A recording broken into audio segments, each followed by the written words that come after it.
আমার যখন 15-16 বছর বা 20 বছর বয়স, তখন আমার বাবাই খালি আমাকে একটা কথাই বলতো যে বাবা, ভালো একটা মানুষের লগে বন্ধুত্ব কর, ভালো মানুষের লগে চল, আর কিছু শিখতে না পারবি, মানুষের সাথে আচার ব্যবহার কথাগুলা শিখতে পারবি যদি ভালো মানুষের সঙ্গ নেস।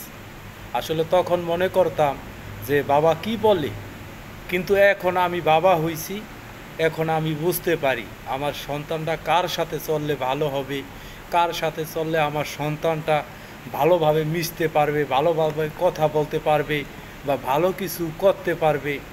আসলে তখন বুঝি নাই যে আমার বাবা আমাকে কি বলতো।